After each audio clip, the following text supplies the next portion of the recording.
Hello everybody, welcome to the single-player world of Morilibus. Do you guys remember this place? Some of you might, some of you may not. It is my wither farm, wither skeleton farm, was. I was kind of in the process of expanding it into areas I think can still produce wither skeletons. But it was all built before. Oh, there's one down there. It's all built before. Oh, missing vines. Let's finish the sentence. It was built prior to 1.6 and the Wither Fortress changing and all the structure data and stuff like that. So this fortress was originally generated in I think 1. Maybe 3 or 1.4 maybe. I can't remember when I made it out here. Or 1.5 at the very latest. And Kabo PC, if you know who that is, he does a lot of cool stuff with mods and structure data and bounding boxes. He did a lot of provided a lot of information for like the wither skeletons in terms of how they spawn and all that stuff. In terms of the actual structure of the nether fortress and all that, the bounding box, you hear all that stuff from the jail crew and all that. It's all Kabo, I do believe. But anyway, he's released a mod for 1.5.2 in which you can save your data structures, so like your nether fortresses, your witch huts, and all that in 1.5 prior to updating to 1.6. Now, I've used this tool to, I believe, restore this guy to its fully functioning form. And what I had to do, what we want to see here is wither skeletons spawning on the top 2 floors. Because I ran into night vision. I also died. This is also actually running a backup. Okay, there's a blaze. So a blaze or a wither skeleton, basically. He came from the 3rd floor. I've seen a wither skeleton spawn from the 3rd floor as well. And I'd like to see something spawn on the top, just to be sure. So what I've done is, I took a backup of my world, because I didn't want to mess with the original, just in case I screwed up. So I took a backup of my world, which is this guy. And I loaded it up in 1.5.2 with Kabo's mod, and then I came out here and basically I had to delete the old data structure for this fortress, and then with that mod that Kabo provided, when I visit the area, it rewrites the data for the original structure as it was in 1.5.2. So basically it should restore everything, all the bounding boxes and everything, to its rightful place. So because this is basically a test world, like this is my real world, I am going to toggle it from easy to hard, or peaceful to hard, just to reset the mob, because they might have been sitting down there. Don't know what mob cap we are at. But yeah, what we want to see is a wither skelly on the top floor. So yeah, I took that. So I deleted the old fortress, and then I recreated the data needed for this fortress, the original fortress. And then I imported that data back into this one, or a copy of the original. So I basically have basically take a 1.64 version of my single player world, figure out which fortress this is, remove it, this data file, or the saved data in the fortress.dat using an MBT editor, and then provide the MBT, or provide the information back using MBT editor by providing it with 1.5.2. You can either visit the area in a backup of your world, or you could just recreate it using the same seed and go to that same structure. It doesn't need to have any of like your buildings on it, like all these pistons and what have you. Come on, how many like entities is there? There's 40 entities around here. There's plenty of room for some mobs to spawn and provide me with some data. So fall. Come on with us. But yeah, if this works, which I think it has, I just can't prove it to you. It's definitely not running very efficiently, is it? It doesn't help that I'm really close to it. So all the spawning spaces closest to me or within 24 blocks of me aren't providing us with any spawns. You know what I noticed? Like normally I don't go to the menu to toggle peaceful. Okay, there. He's on the 3rd floor. That's good news, I think. But I want to see someone on the top floor. Oops. No. Let me back down. So I'm going to wait around until I can confirm that. If it does work, I will do it to another copy of my single player world. And I'll just keep the backup just in case I notice some problems down the line and I have to revert back. But for the meantime, it would mean that we are good to go. Excellent. But yeah, I'll just stick around and confirm it with you guys. There'll be links in the description for Kabo's videos. He's got both a video on 1.5.2 mod that he made, the one I used to get the structure data. He also has one specifically on changing the structure data information using like an MBT editor. He uses MBT Explorer. So he shows you how to do that. He basically shows you kind of how to do everything, really. He gives you all the tools and information to do kind of whatever you want. Okay, there was a wither, but he was too low. Spawn.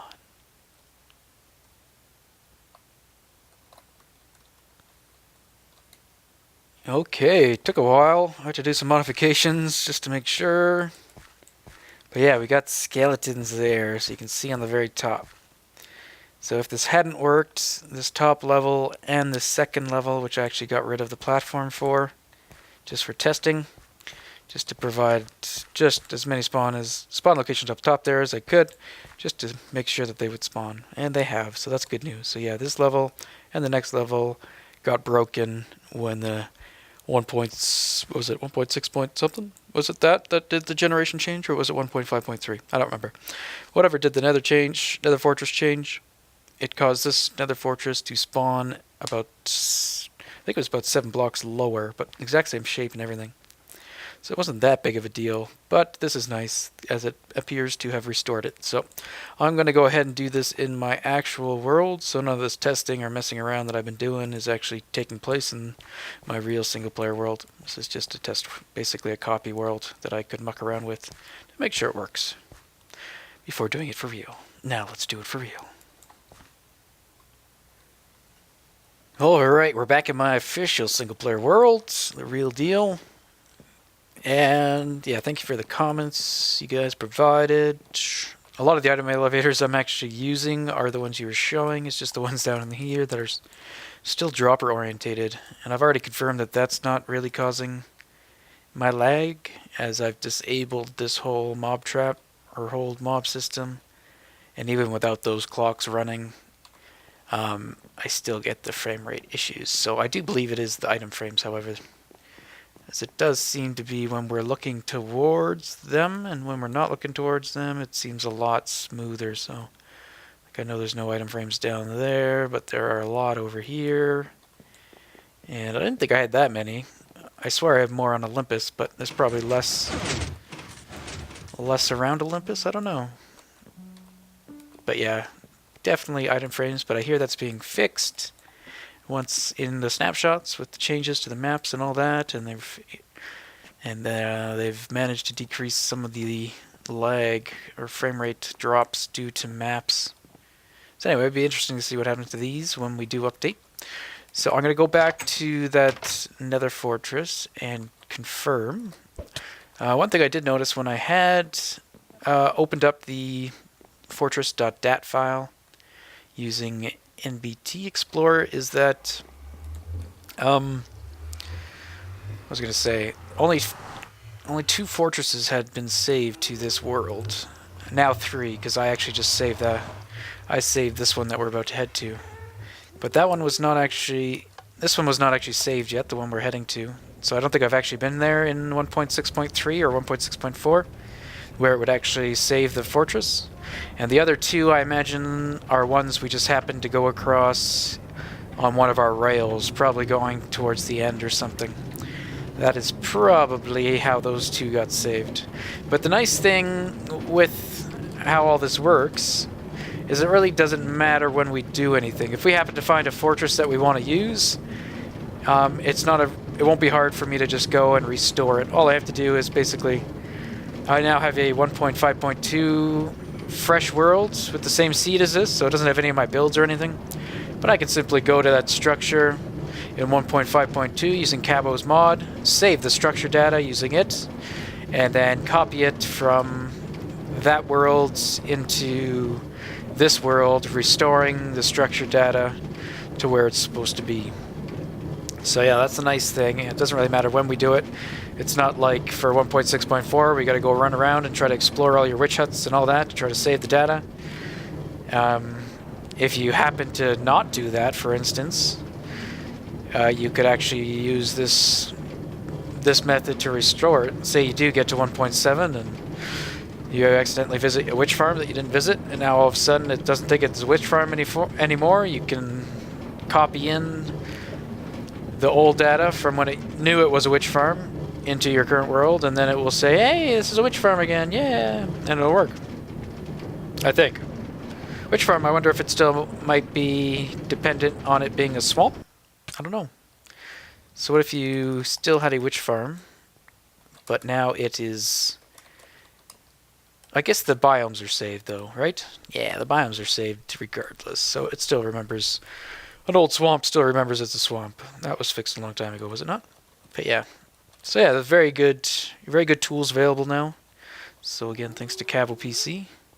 Go check him out if you're interested in learning how to use them and how to do all that. He's got 2 good videos kind of teaching you all the in and outs.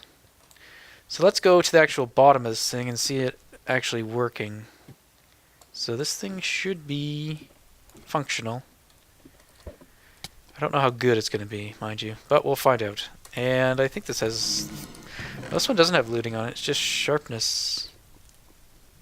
Let's use that. See if we can get a skull while we're here. This thing never worked really all that amazingly quick, but...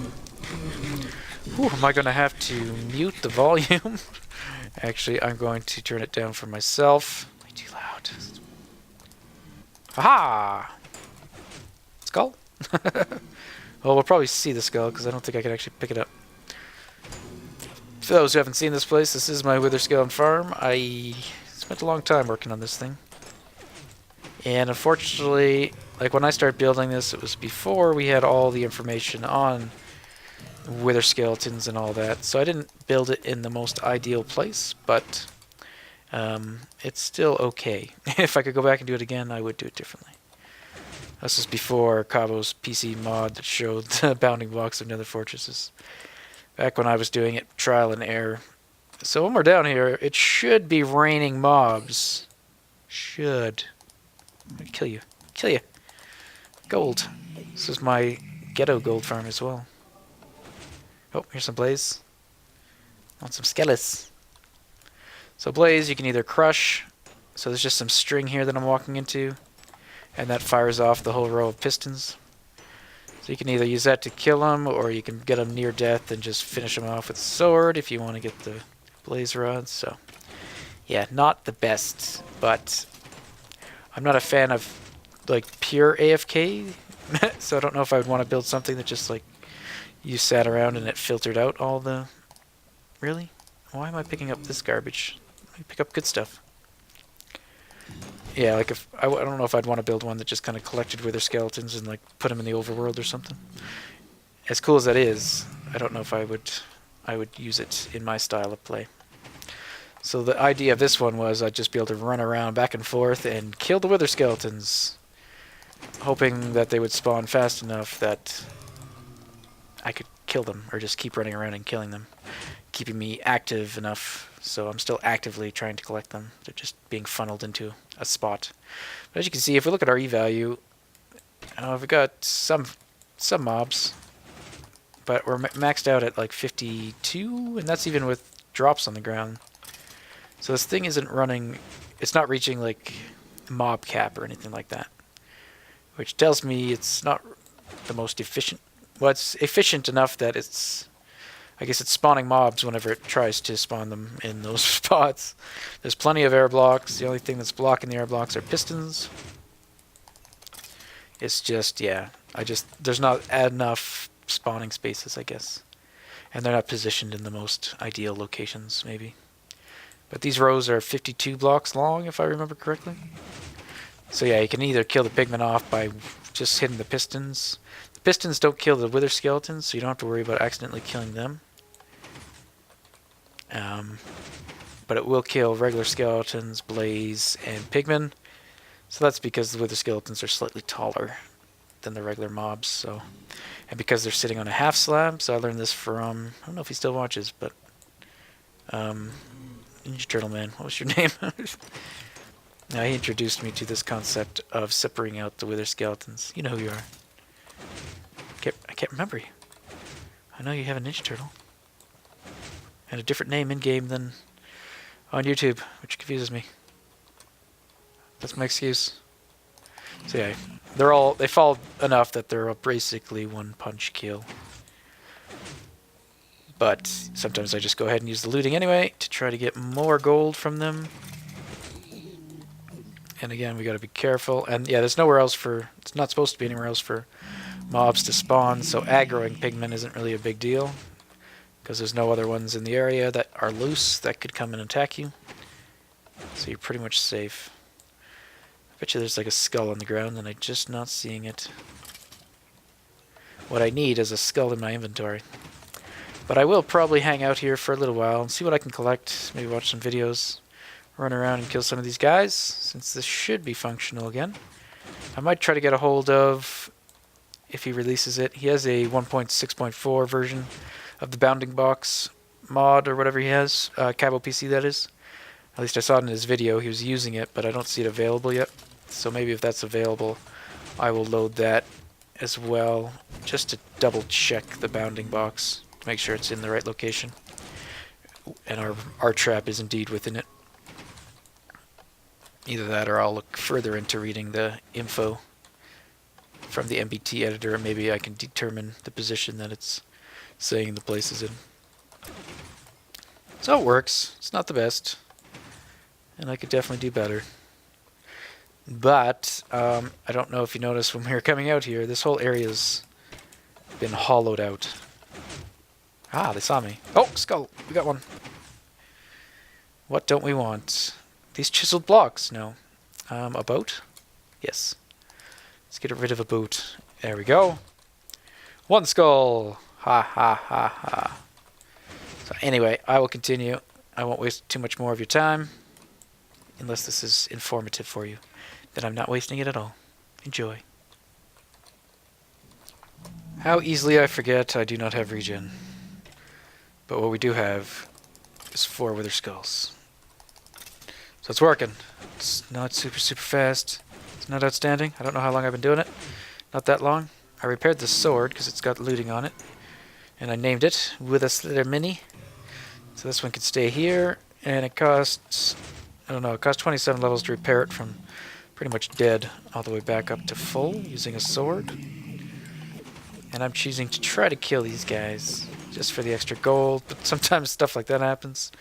Or an item or XP will come down and hit the trigger. What I probably should have done is the goal of this was so you could just run up and crush it, right?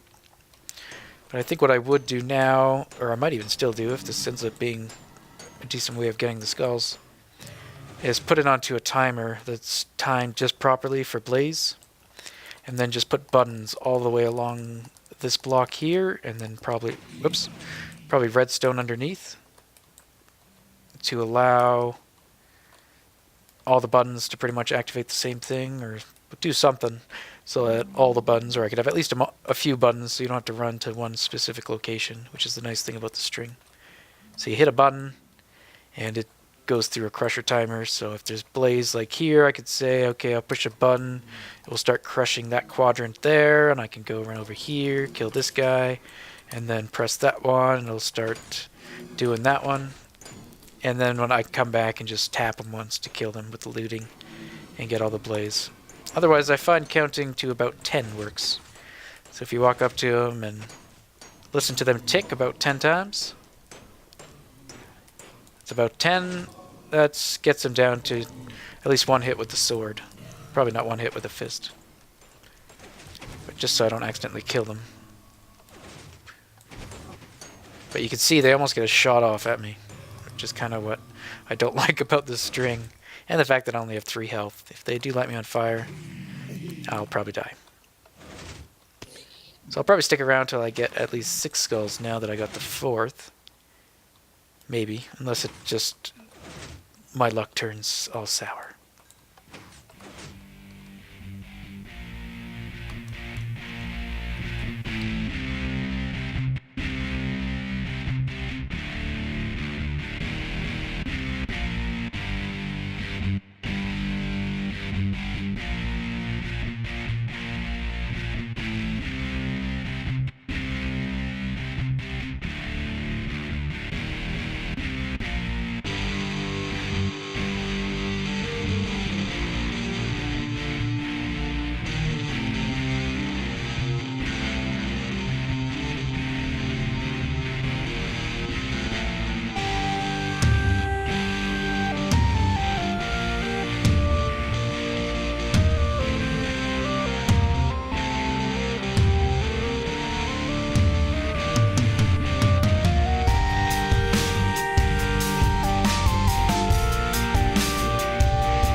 We're back.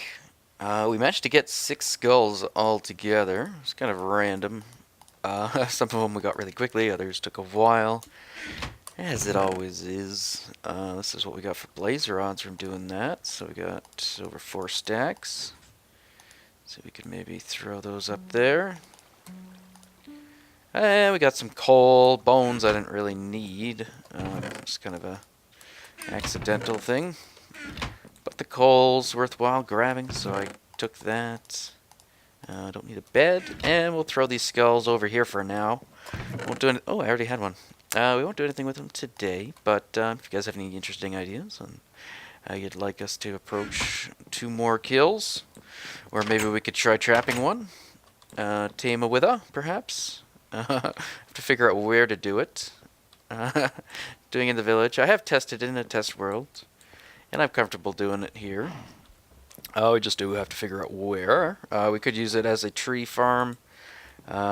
Maybe we'll try doing that. I mean, I don't know. That's best used for AFK stuff, and I don't AFK. Actually, I wanted to ask you guys, what are your thoughts on AFKing in games, and more specifically in the Minecraft? What are your thoughts on it? Do you think it is kind of cheaty? Are you okay with it? What are your thoughts? Yeah, I mean, there's extreme cases, or you could go to the extreme. Actually, I'll just pause here. While we're talking about that, let's talk about certain things around the village. I used to have this open. I've closed it off because zombies will just walk all the way around to get to the villagers. So we have to do something over here. I'm thinking of continuing the pattern again, just all the way across, and then having a little tiny little hole. Well, not tiny, but just almost like a little walkway underneath the wall. So we'd have an arch. If this is our wall, which is what it should look like, we'd have an archway kind of going through the wall. And that could be just like a little secondary exit out of the village, and it would go to the docks and possibly whatever else we decide to put out here in the swamp. So yeah, back to the AFK. So yeah, do you think if you're extreme, you could go all the way to the side where it's equivalent to just basically spawning items in, as you don't have to do anything to get them. Just basically let your game run and you collect these items, so why not just spawn them in?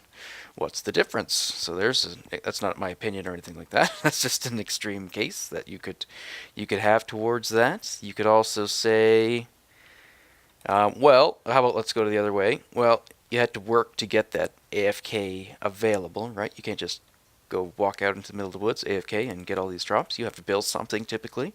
You have to construct some kind of thing, or you dig out a whole area. You could say like the Zip Crowd, kind of extreme. They put a ton of work into their like quad witch farm, let's say. So they've dug out the entire perimeter. I think they're done now. I haven't been following them too closely, but they've dug all that out now, and they've done a ton of work to get it to where they can just get a ton of resource. They're basically at the point where they probably have more they could ever use, I would imagine. So at that point, does that make it okay then? If it takes a lot of work to get to that AFK point, is it okay then to AFK? You could argue my mob farm down there is AFKable. I could just sit here and let it run. I could find the best spot to stand in and just AFK and let it run and run and run, and we'd have basically infinite amount of TNT. Is that okay? I don't know. Okay, let's give my opinion on it. If you're new to my channel, I'm not a huge fan of AFKing. I don't hate people who do it or think it's like downright cheating or anything. I'd say I'm kind of more down the middle, maybe borderline. I'm in the mindset of, well, you do have to typically put some work into getting something AFKable, so I mean that's kind of my justification, I guess, on it. But I still don't like just AFKing per se. I like building stuff that works as I work, is kind of the way I think I've always put it. So my mob farm, it doesn't work at the most efficient point all the time, right? I'm not standing in the most efficient place. I'm not always within a certain distance of it. But as long as I'm in this village, it's running. And as long as I get it, it's fairly efficient. Actually, I think it's right here. It's pretty efficient. Is it the most efficient it could be? No. But it's efficient enough that it provides me with more gunpowder than I could ever use, and I put a lot of work into it as well. But I don't AFK in the sense that I just let my I'm not away from my keyboard, which is what AFK stands for.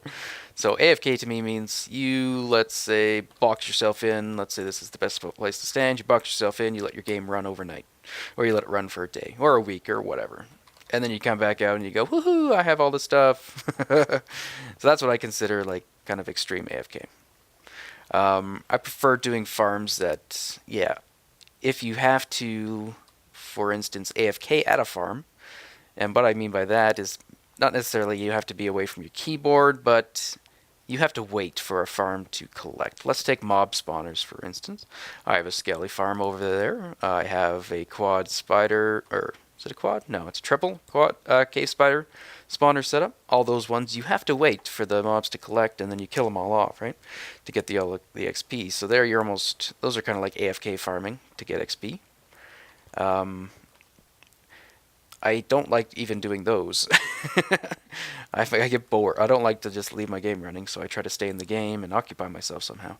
But those tend to be very boring, just sitting there waiting for the mobs to collect.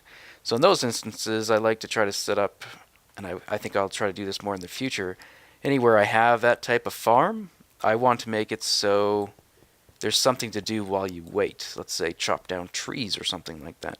So as you're chopping down trees, mobs are collecting, and then you can take a break from chopping down trees, kill off the mobs, get your XP, and then go back to doing that. So that's kind of the way I would prefer to do things in an ideal setting is anytime you do have to kind of wait, where AFKing could be an option, I would prefer to have something else around to occupy my time. Woohoo! Boom! Just one. But I think we're going to end the episode here. Yeah, but let me know your thoughts on AFK, how you feel. Single player, one other touch on that, I guess, is multiplayer. Be more of a topic for Olympus, but on multiplayer servers, when you get this situation where it's night and rain, or especially with the new zombie AI and the lag, how do you feel about AFKing on a survival server such as Olympus? Do you think that is okay? Or do you think that should be avoided so that the person who's active on the server can sleep when he wants to? So if someone's, say this was Olympus, and someone was AFKing in the overworld, but weren't at their keyboard, right, at the computer, they were actually AFKing, letting their game run, and they'd locked themselves in somewhere for whatever reason. And now I'm on the server, I got this rain, I'm trying to record an episode or something like that.